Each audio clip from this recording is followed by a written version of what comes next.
सभी को राधे राधे, जय श्रीमन नारायण। कैसे हैं आप लोग? आशा करती हूँ आप सभी स्वस्थ होंगे, अच्छे होंगे। इसी के साथ आज हम सुनेंगे माघ मास की कथा अध्याय 6। तो चलिए मन में करते हैं श्री हरि का ध्यान और सुनते हैं कथा। पूर्व समय में सतयुग के उत्तम निषेध नामक नगर में हेम कुंडल नाम का एक कुबेर के सदृश धनी वेश्या रहता था, जो कुलीन, अच्छे काम करने वाला, देवता अग्नि और ब्राह्मण की पूजा करने वाला था। वह खेती का काम करता था। वह गौ, घोड़े, भैंस आदि का पालन पोषण करता था। दूध, दही, छाछ, गोबर, घास, गुड़, चीनी आदि अनेक वस्तुएं बेचा करता था, जिससे उसके पास बहुत सा धन इकट्ठा हो गया था। जब वह बूढ़ा हो गया तो मृत्यु को निकट समझकर उसने धर्म के कार्य करने प्रारंभ कर दिए।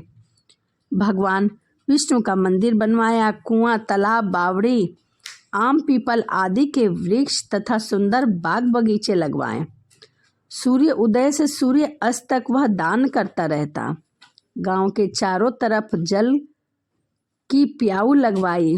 उसने सारे जन्म भर जितने भी पाप किए थे उनका प्रायश्चित करता हुआ।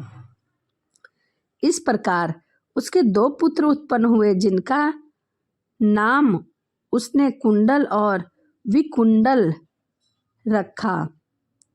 जब दोनों लड़के युवा अवस्था में हुए तो हेमकुंडल वैश्य गृहस्थी का सब कार्य सौंपकर तपस्या के नियमित वन को चला गया और वहां जाकर भगवान विष्णु की आराधना में अपने शरीर को सुखाने लगा। अंत में विष्णु लोक को प्राप्त हुआ।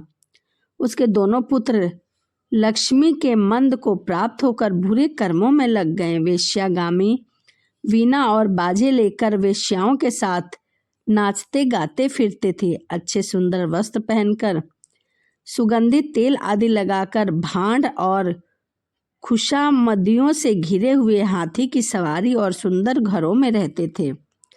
इस प्रकार ऊपर बोए बीज के सदृश वह अपने धन को बुरे कामों में करने लगे। कभी किसी सत्पात्र को दान आदि नहीं करते थे, न ही कभी हवन करते थे। देवताओं तथा ब्राह्मणों की सेवा करते थे, न कभी पूजा पाठ करते थे, न ही वह मंदिर जाया करते थे। जितने भी पुण्य के कार्य थे वह नहीं करते थे, और जितने भी पाप युक्त कार्य थे उसे ही वह प्रतिदिन किया करते थे।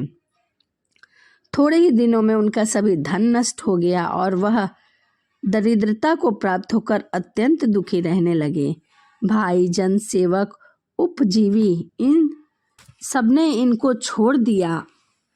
तब इन्होंने चोरी करना भी शुरू कर दिया। अब वह घर घर में जाकर चोरी किया करते थे।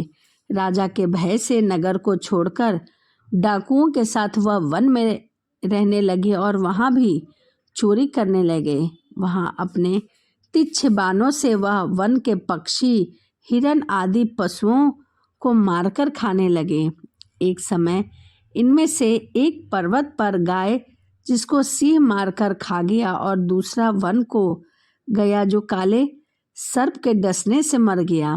तब यमराज के दूत उन दोनों को बांधकर यम के पास लाए और कहने लगे कि हे महाराज, इन दोनों पापियों के लिए क्या किया जाए? यह दोनों तो पापी हैं। इन्होंने अपने जीवन में कभी भी पुण्य नहीं किया। इन्होंने सिर्फ पाप ही पाप किए हैं। तो इनके पाप का इन्हें क्या दंड दिया जाए? कृपया बताइए। तो माघ मास की कथा अध्याय 6 यही समाप्त होता है। आगे की कथा मैं आगे की वीडियो में बताऊंगी। यदि आपको हमारी वीडियो अच्छी लगती हो तो प्लीज़ चैनल को सब्सक्राइब, लाइक करना ना भूलें। कमेंट में जय श्रीमन नारायण लिखना ना भूलें। तो चलिए इसी के साथ वीडियो को हम यहीं समाप्त करते हैं और मिलते हैं अगली वीडियो में। सभी को राधे राधे, जय श्रीमन नारायण, हरे कृष्णा।